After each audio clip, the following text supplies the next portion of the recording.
Duh, asiku seret, gimana nih?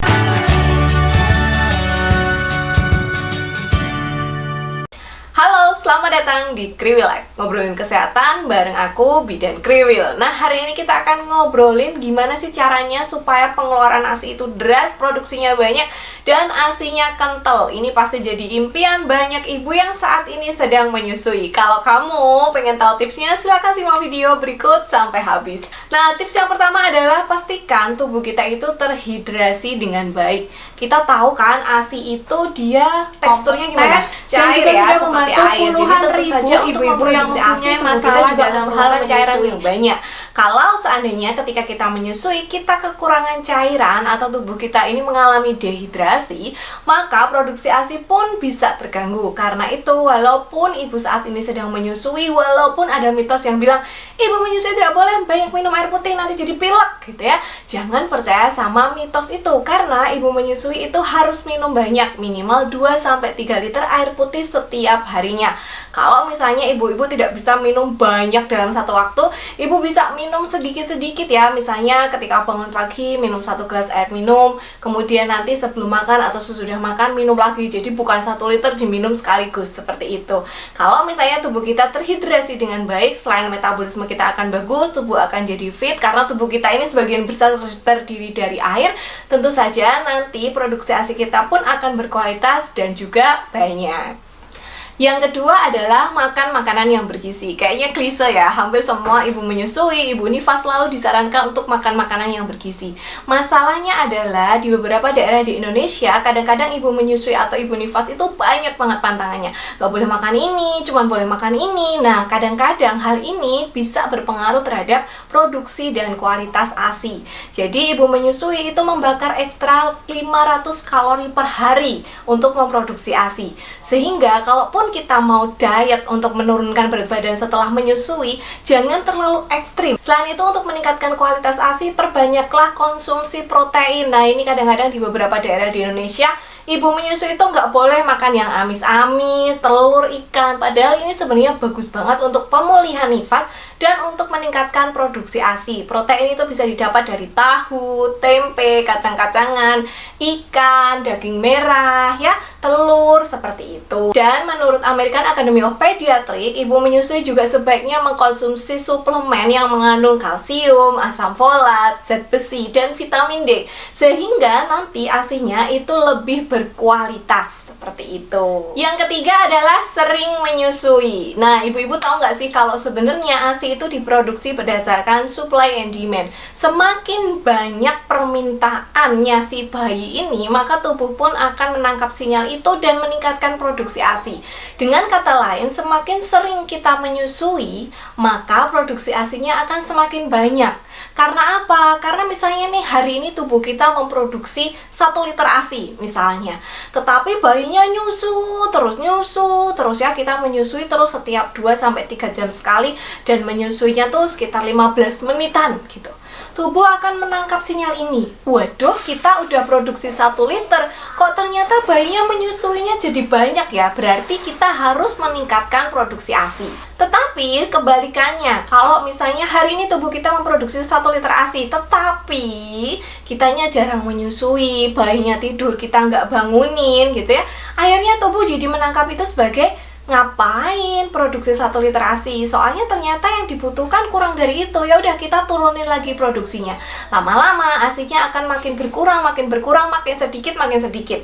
Jadi untuk meningkatkan produksi ASI, salah satunya adalah dengan sesering mungkin susui bayi minimal setiap 2-3 jam atau 8-12 kali sehari. Tips yang keempat adalah mengkonsumsi booster ASI. Jadi booster ASI ini biasanya memang sudah mengandung bahan-bahan yang dapat membantu meningkatkan produksi dan kualitas ASI.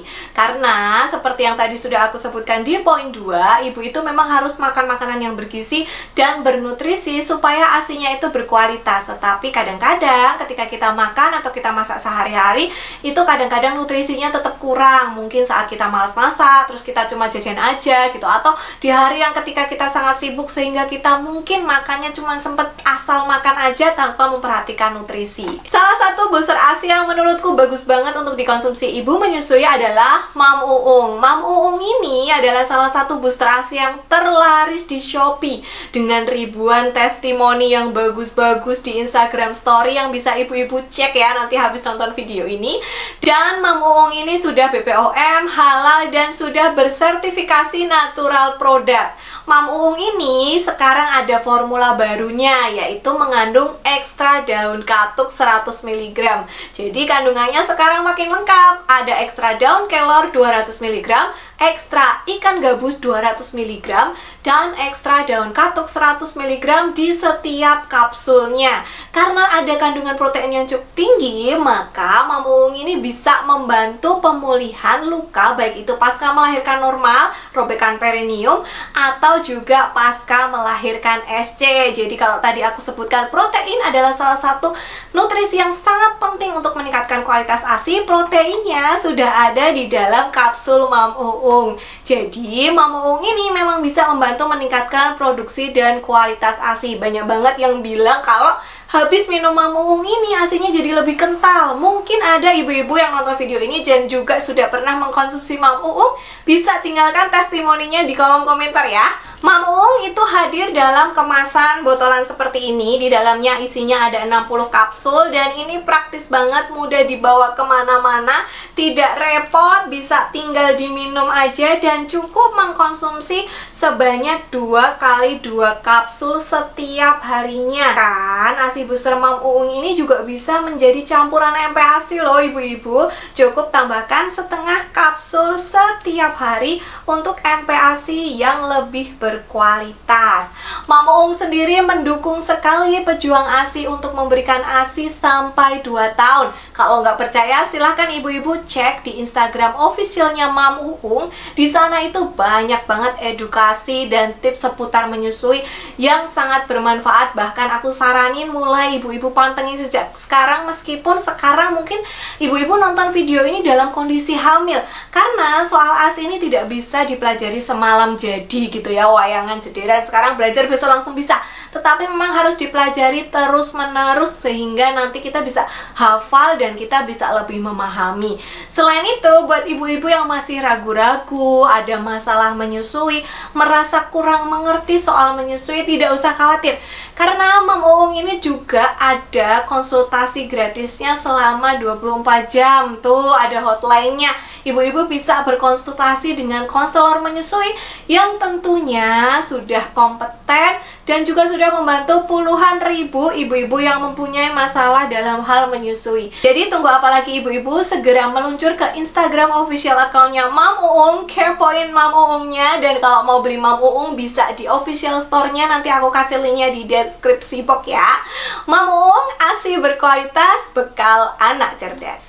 Nah, kalau tadi aku sudah cerita soal booster ASI Mam Uung, sekarang yang selanjutnya adalah ibu-ibu bisa melakukan pijat laktasi atau pijat oksitosin untuk meningkatkan produksi dan kualitas ASI. Caranya mudah banget, nanti ibu-ibu bisa melakukan pijat laktasi, itu biasanya pijat di area punggung dengan gerakan seperti butterfly stroke, bisa dari atas sampai ke bawah. Nanti bisa minta tolong suaminya untuk melakukan pijat laktasi, atau bisa juga ke konselor laktasi atau ke bidan untuk melakukan pijat laktasi ini. Pijat laktasi ini bisa membantu supaya ibu menjadi lebih rileks, merangsang hormon oksitosin sehingga membantu meningkatkan produksi dan memperlancar pengeluaran ASI. Dan yang terakhir adalah usahakan ketika ibu-ibu menyusui itu istirahat yang cukup dan hindari stres. Walaupun tidak secara langsung, tetapi stresor itu dapat berpengaruh terhadap produksi ASI.